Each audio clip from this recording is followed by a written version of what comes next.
Muy buen día a todos. El día de hoy haremos todo lo posible por reflexionar sobre este tema de Antecámara 12, la dialéctica del ser o la dialéctica de la conciencia. La clase anterior hemos visto sobre los libros sagrados y vimos que contienen un tipo de lenguaje especial, que es simbólico, a través de parábolas, a través de metáforas, a través de números. Es el lenguaje profundo de la conciencia. ¿Y de dónde proviene ese lenguaje? Proviene de los maestros iniciados o guías espirituales que existieron en el pasado, básicamente, en el cual expresaban verdades profundas, conocimientos para poder ayudar a la humanidad, que están reflejados en esos libros sagrados. A continuación, vamos a ver un pequeño ejemplo de eso a través de este pequeño cuento para niños que dura unos cuantos minutos. 6 sabios ciegos y un elefante. En la India vivían 6 hombres ciegos que pasaban las horas compitiendo entre ellos para ver quién era el más sabio. Para demostrar su sabiduría, exponían sus conocimientos y ocurrencias y luego decidían entre todos quién era el más convincente. Un día, discutiendo acerca de la forma exacta de un elefante, no conseguían ponerse de acuerdo. Las posturas eran opuestas y como ninguno de ellos había podido tocar nunca un elefante, decidieron salir al día siguiente en busca de un ejemplar y de este modo poder salir de dudas. Puestos en fila, con las manos en los hombros de quien les precedía, emprendieron la marcha por una senda que se adentraba en la selva. No habían caminado mucho cuando de pronto, al llegar a un claro, se dieron cuenta que estaban justo al lado de un elefante. Los 6 sabios ciegos estaban muy contentos y se felicitaban unos a otros por su suerte. Finalmente podrían resolver el dilema y decidir cuál era la verdadera forma del animal. El primero de ellos, que sin pretenderlo se dio de bruces contra el costado del animal, extendió sus brazos a derecha e izquierda tratando de averiguar las dimensiones del paquidermo. «El elefante es como una enorme pared», dijo. El segundo de los ciegos avanzó con más precaución. Con las manos extendidas, desde su posición, pudo tocar un colmillo, muy largo y puntiagudo. «La forma de un elefante es exactamente como la de una lanza», dijo. El tercer ciego agarró la trompa del animal y la estudió con detenimiento, notando su perfil alargado y estrecho y su movimiento. «Creedme, este elefante es idéntico a una larga serpiente». Era el turno del cuarto sabio, que se acercó por detrás y aproximó sus manos hasta alcanzar la cola del animal, que se agitaba para espantar las moscas que le molestaban. La agarró y la palpó de arriba abajo. No tuvo dudas y sentenció: «Está claro, el elefante es como una vieja soga». El quinto de los sabios se encontró con la oreja del animal y dijo: «Todos estáis en un error. El elefante es similar a un gran abanico plano». El sexto sabio, por su parte, descubrió una de las patas del animal, pudiendo apreciar su gran contorno. «Tened por seguro que un elefante es igual que una sólida y gruesa columna». Todos creían saber cuál era la forma del elefante y consideraban que los demás estaban equivocados.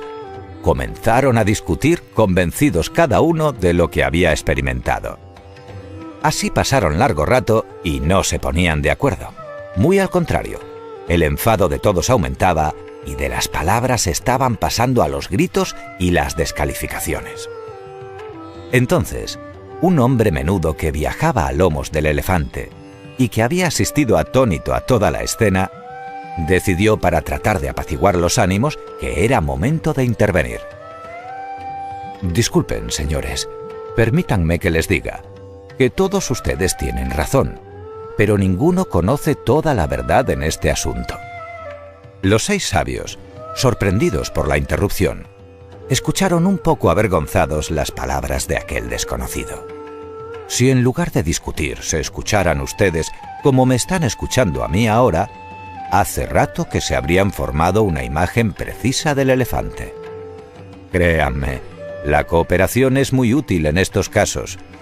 Un elefante puede ser de una forma u otra, dependiendo desde qué parte se considere. Si juntaran cada una de sus verdades parciales, se acercarían más a la realidad. Debemos ser tolerantes y respetuosos con la opinión de los demás. Todos pueden equivocarse y tener razón al mismo tiempo, porque cada uno tiene una perspectiva limitada de la verdad objetiva. Nadie es poseedor de la verdad absoluta, y se necesita humildad para reconocerlo. A veces se discute en la total ignorancia de lo que el otro quiere decir. Si estamos dispuestos a escuchar y a trabajar en equipo, lograremos mejores resultados. Bien, acabamos de ver este pequeño cuento para niños en el cual tiene un mensaje profundo para todos nosotros. Y ese mensaje está escondido detrás de los símbolos. Este cuento proviene de la India. Es una parábola, prácticamente es como enseñaba el Maestro Jesús o los maestros de la Logia Blanca suelen enseñar. La dialéctica de la conciencia se procesa así. Suelen enseñar con esos símbolos, con esas imágenes. Por ejemplo, ¿qué representan los ciegos? Los ciegos representan a toda la humanidad. Es decir, es un estado en el cual no podemos ver, no podemos distinguir una cosa de otra. Y no podemos conocernos a nosotros mismos ni los fenómenos exteriores. La pregunta sería, ¿por qué hemos quedado ciegos? ¿Por qué estamos en ese estado de confusión?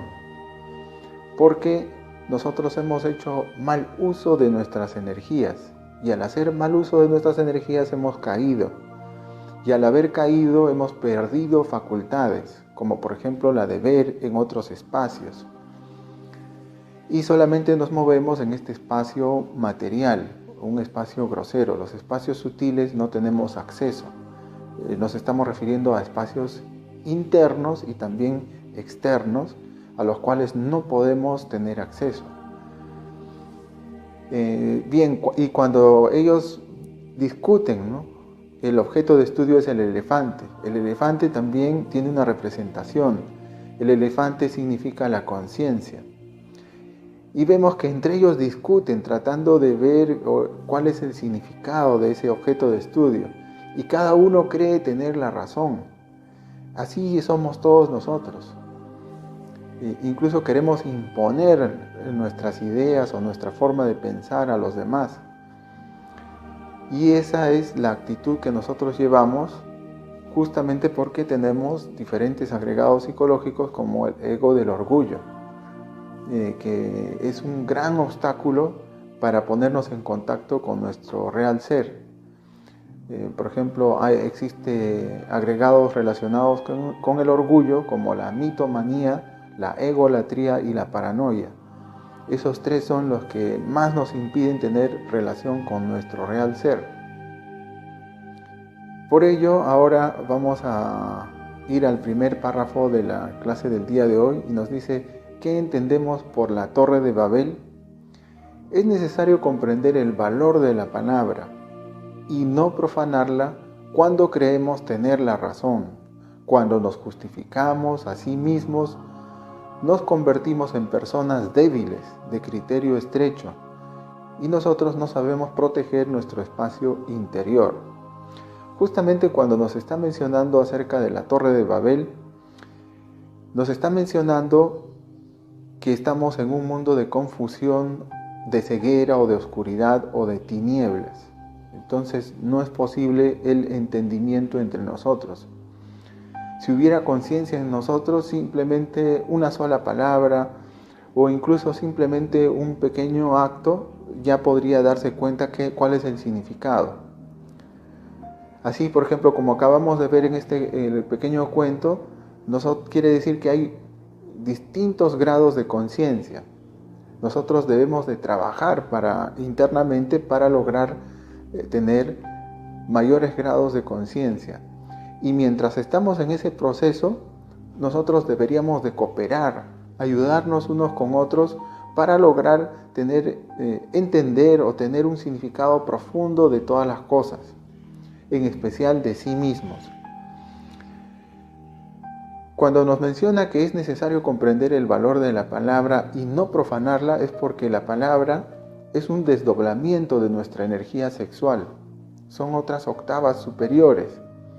Y nuestra palabra proviene también de nuestros pensamientos. Y que también es otro desdoblamiento, son otras de la energía. En este caso de la energía sexual del ser humano o del humanoide. Y esa forma de pensar nosotros la reflejamos en las palabras. Nosotros podemos percibir o evidenciar que cuanto más degenerada está una persona, pues cómo es el uso que le damos a la palabra. Muchas veces engañamos, mentimos, usamos palabras en doble sentido, usamos palabras hirientes, y así, burlas, calumnias, chismes, etc. Esa es la forma como usamos la palabra. Es una forma destructiva. Ya sabemos nosotros que el ego, una de sus cualidades o características es destruir. Por ejemplo, el ser humano se destruye a sí mismo y destruye el ambiente y destruye a los demás. Entonces eso no es inteligente. Y todo por ser astutos, por tratar de lograr cosas para nuestro ego. Y nosotros debemos entonces respetar las palabras porque la palabra tiene vínculo con lo sagrado, con lo divinal. Entonces, cada vez que nosotros utilizamos las palabras, debemos de mundos superiores, de la conciencia o del ser. Y ya que nuestra energía sexual tiene esa conexión, ya que la palabra deviene de la energía sexual, tiene esa conexión con los mundos de la conciencia o divinales, del alma y del espíritu. Por consiguiente, debemos de tener mucho cuidado al usar la palabra, al usar la energía sexual. No debemos de profanarlo, porque cada vez que utilizamos mal el verbo o el sexo, estamos profanando esa energía que deviene justamente de la divinidad.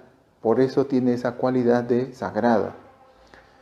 Cuando nosotros creemos tener la razón, cuando nos justificamos a sí mismos, es una forma también de utilizar mal la palabra, así como en el cuento, ¿no? Cada uno creía tener la razón simplemente por haber tocado determinada parte del elefante.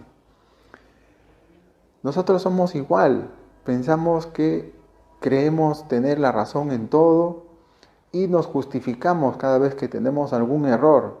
Entonces así nos convertimos en personas totalmente débiles. No tenemos la capacidad siquiera de corregir. Y eso es porque nosotros solamente actuamos en base a los 5 sentidos. Necesitamos por ello regenerarnos para poder lograr los 7 sentidos que debiéramos tener adicionales y poder utilizar la energía sexual y también la palabra de forma correcta, así como en los libros sagrados que hemos visto en la clase anterior. Porque los libros sagrados, por ejemplo, es la palabra que expresan verdades. Las enseñanzas de los libros sagrados son verdades profundas, verdades vinculadas con el alma, con el espíritu y por supuesto también con la parte material. Y por ello, esas enseñanzas son verdades, son cosas objetivas que tienen una permanencia en el tiempo. O sea, son eternas, son verdades del alma, eternas. Esas son las cosas objetivas. ¿Qué más nos enseñan esos libros sagrados? ¿O qué característica tienen esos libros sagrados? Nos enseñan básicamente sobre 2 cosas, acerca de la condenación del ser humano y acerca de la salvación del ser humano. Y esas 2 cosas, tanto la redención como la condenación, ¿en base a qué están? Se procesan en base al uso que nosotros hagamos de nuestras energías. En base a eso está nuestra redención o nuestra condenación. Ese punto deberíamos de tener ponerle mucha atención, mucho énfasis en ese punto en particular, el uso que debiéramos dar de nuestras energías. Y entonces nosotros cada vez que obramos con los 5 sentidos y a través de la plataforma del ego, la personalidad, es decir, todo lo que hemos recibido del ambiente exterior, sin ningún tipo de cuestionamiento, lo que pasa es que nos convertimos personas así de criterio estrecho, así como cada uno de los ciegos que hemos visto en el cuento. Y por otro lado, no sabemos proteger nuestro espacio interior. Es decir, llega alguna imagen a nosotros, alguna impresión a nuestros sentidos y nosotros reaccionamos sin ningún control. Reaccionamos con ira, si es que algo, por ejemplo, no está a nuestro gusto, reaccionamos con ira, reaccionamos con codicia, con envidia, con lujuria. Y en esas explosiones de cólera o de lujuria y etc., perdemos gran cantidad de energía. Y cada vez que nosotros tenemos esas explosiones de ira, de codicia, pues nos vinculamos, nos conectamos con mundos inferiores. Por eso es que nosotros necesitamos proteger nuestro espacio interior. Justamente más adelante, a través de este curso que estamos llevando, vamos a ver diversas formas de cómo proteger nuestro espacio interior. Ahora veamos el segundo párrafo de la clase del día de hoy, en qué consiste la dialéctica del ser. Y nos menciona que la revolución de la dialéctica no tiene más armas que la inteligencia, ni más sistemas que la sabiduría. Necesitamos reeducarnos a sí mismos con el único objetivo de hacernos conscientes de lo que ya sabemos en meditación. Entonces, veamos que existe una dialéctica que es la dialéctica del ego. La dialéctica del ego es la forma de hablar del ego que hemos visto, que básicamente es con falacias, sofismas y una retórica, un hablar bonito que engaña. Es decir, el ego es astuto. Por eso debemos distinguir entre aquello que es objetivo de lo que es subjetivo. La astucia es un principio mecánico, un antivalor o un agregado psicológico más dentro de nosotros que justamente busca engañar. Muy diferente es la inteligencia. La inteligencia pertenece a nuestro ser. La inteligencia es una capacidad de la conciencia, es decir, la capacidad de recibir directamente de nuestro ser o de nuestra conciencia. Y para ello nosotros tenemos que habernos purificado o regenerado, o irnos poco a poco, grado a grado, regenerándonos, porque ya hemos visto que la sabiduría es incompatible con los principios mecánicos.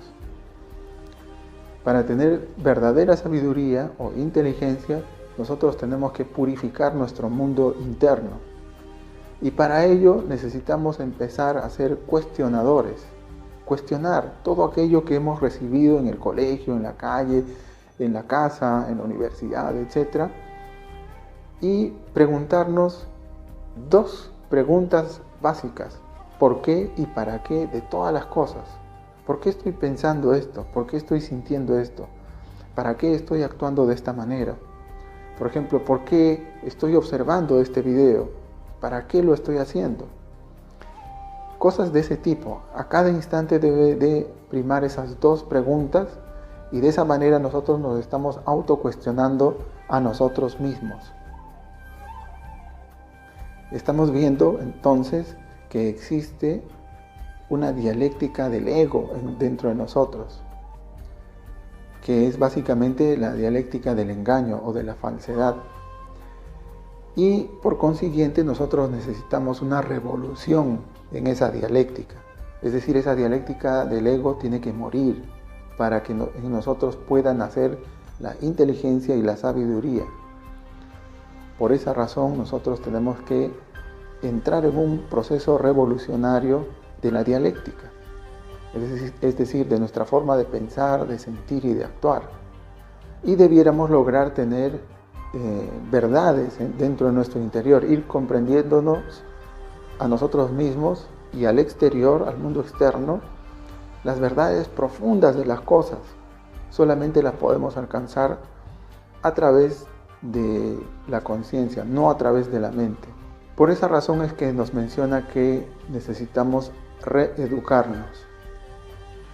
Luego tenemos que hacer que todo aquello que hemos, diríamos, puesto en el intelecto o a nivel de entendimiento, tenemos que pasarlo a la conciencia a través de la meditación. Solo así podríamos lograr hacernos conscientes en cada vez mayor grado a través de la técnica de la meditación. Esta técnica de la meditación es algo que también iremos viendo clase a clase en forma tanto teórica como práctica, poco a poco, hasta lograr, diríamos, tener meditaciones profundas que nos acerquen a nuestro real ser. Pasemos ahora a la tercera pregunta: ¿por qué no queremos reconocer que somos unos infelices? Debemos saber que la mente del hombre no es humana, se halla en una etapa animal.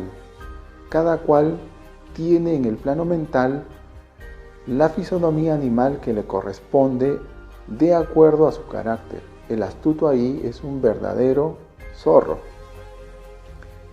Esta pregunta nos confronta, y es más, seguramente en nuestro interior hay un rechazo a esta pregunta, porque si a alguien se le preguntara, bueno, ¿es usted feliz?, seguro que nos respondería, sí, soy inmensamente feliz. Qué lejos estamos de la verdad, porque realmente alguien que fuera feliz pues no se destruiría a sí mismo, ni destruiría a los demás, ni al medio ambiente, que es lo que viene ocurriendo con nosotros, con toda la humanidad. Es por ello que la mente del hombre aún no es humana, porque está manejada por nuestros agregados psicológicos y la personalidad, que es totalmente falsa. Por eso es que nosotros necesitamos distinguir entre aquello que es objetivo de lo que es subjetivo. Como habíamos visto, objetivo es aquello que deviene del ser, es decir, es una verdad profunda y es algo que tiene continuidad en el tiempo y adicionalmente tiene vinculación con nuestro real ser interior profundo.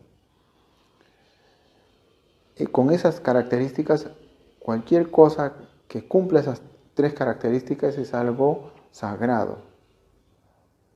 Tiene esa cualidad de sagrado porque tiene esa vinculación con la divinidad, o sea, con la conciencia o con el ser. Mientras que lo subjetivo tiene una vinculación con el ego. Es algo que no permanece en el tiempo y por consiguiente es algo falso. Esa es la diferencia entre objetivo y subjetivo. Así nosotros podemos distinguir. Por ello es que nosotros necesitamos despertar.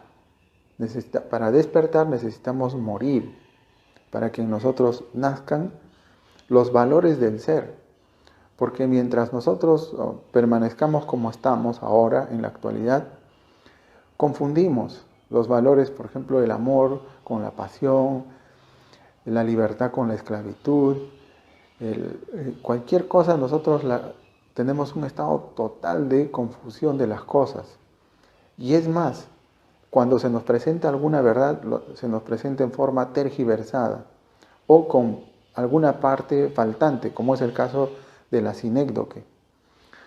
Es decir, nosotros nos movemos en base a máscaras. Por un lado estamos fanáticos y por otro lado escépticos. Por ejemplo, alguien escéptico es alguien que no cree en nada que no le digan sus 5 sentidos.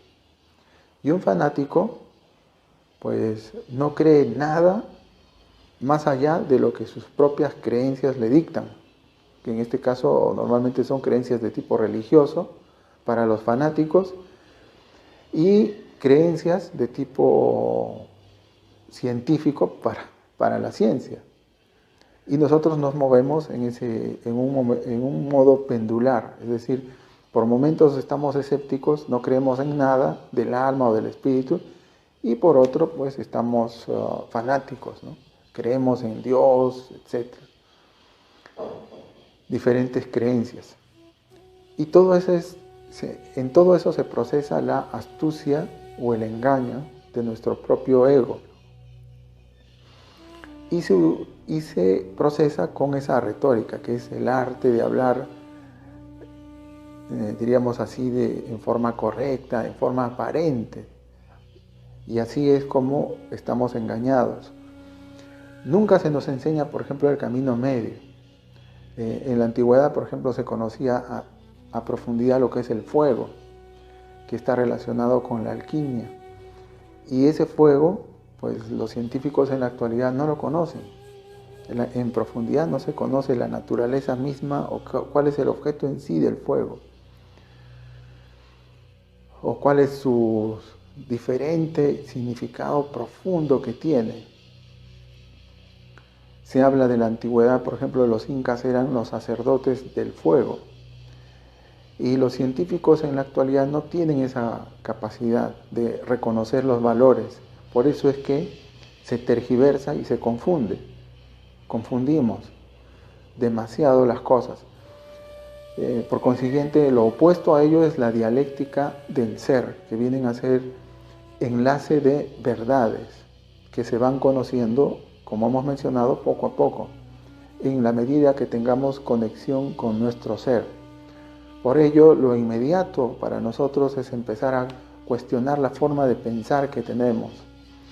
Por eso es que existe una base bíblica, ya que nosotros vemos ciencia religiosa, veamos a Marcos capítulo 2, versículos del 18 al 20, donde dice: nadie echa vino nuevo en odres viejos. De otra manera, el vino nuevo rompe los odres y se derrama. Se derrama el vino y los odres se pierden, mas el vino nuevo en odres nuevos se ha de echar.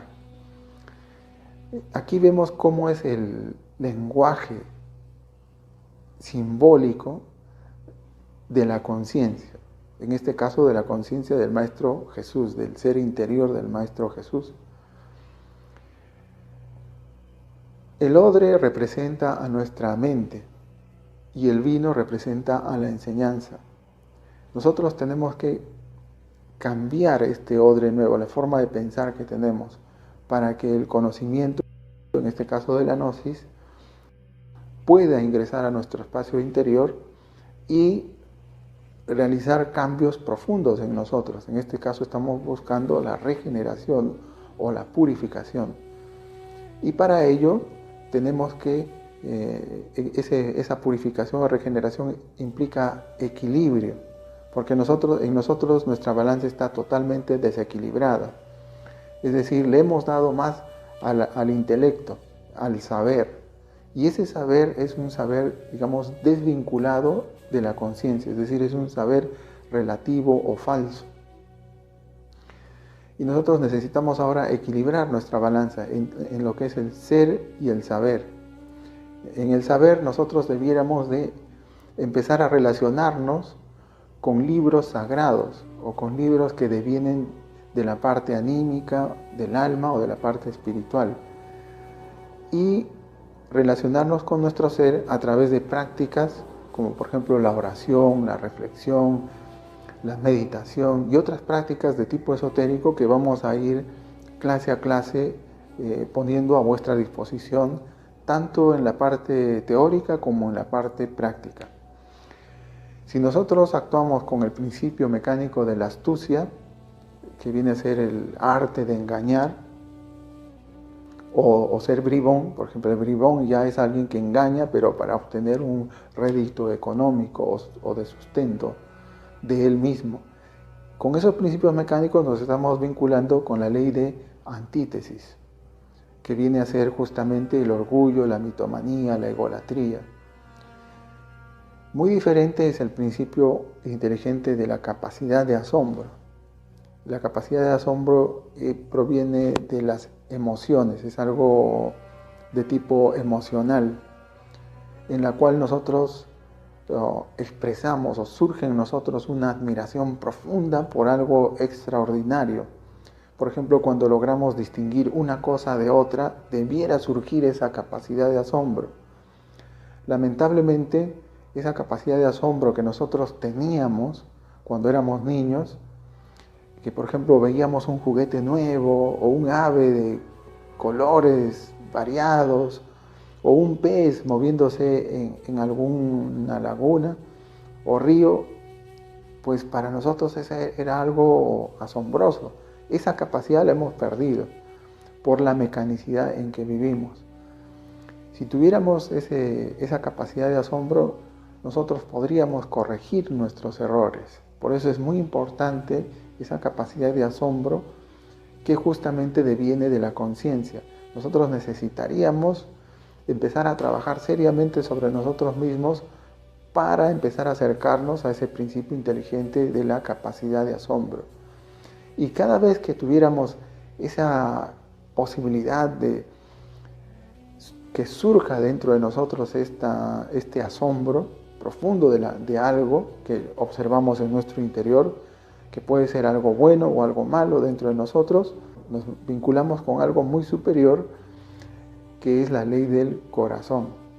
Es una ley que está muy lejos de nosotros, pero que por ahora podríamos mencionar que es un tamiza nuestro comportamiento, desde lo más grosero hasta lo más sutil. Es decir, nuestro comportamiento grosero pues lo califica, y nuestro comportamiento equivocado pero sutil también es algo que lo percibe, se da cuenta y nos ubica o nos da de acuerdo a nuestro comportamiento. El día de hoy lo más importante que hemos visto es la necesidad de cambiar nuestra forma de pensar. Es lo primero que debiéramos hacer, cambiar esa dialéctica del ego que tenemos mediante una revolución de la dialéctica que hemos mencionado, para lograr tener esa dialéctica del ser, acercarnos cada vez más a nuestro ser interior profundo o el mundo anímico y el mundo espiritual. La próxima clase nosotros vamos a ver acerca de nuestro espacio interior, cómo funciona la parte justamente del pensamiento, de las emociones y de nuestras acciones, y que justamente nosotros no podemos corregir ese pensar, ese sentir y ese actuar. Y al no poder corregir, nosotros vivimos derrochando nuestras energías. Al derrochar nuestras energías, pues las capacidades, las poquitas capacidades que nosotros podamos tener, también se van perdiendo. Y se nos va a orientar entonces cómo lograr cómo salir de esos estados y empezar a generar ciertas capacidades, como por ejemplo una capacidad de asombro, o la atención dentro de nosotros, o la imaginación. Todas esas capacidades provienen de la conciencia. Mientras más alejados estamos de la conciencia, pues nuestras capacidades seguirán disminuyendo. Y por ello es que la humanidad en general está solamente en el mundo exterior, en el mundo de la materia, buscando la felicidad en las cosas materiales. Y entonces eso es todo por el día de hoy. Vamos a dejar como tarea la base bíblica Eclesiástico en el capítulo 11, versículo 29, y por otro lado Eclesiástico también en el capítulo 13, del versículo 1 al versículo 23. Y si quisiéramos profundizar sobre este tema, podemos ir al libro 5 en el capítulo 18. El libro 5 se titula Educación Fundamental. Bien, eso es todo por hoy y nos veremos en la sesión en tiempo real. Así que hasta la próxima. Que tengan un muy buen día.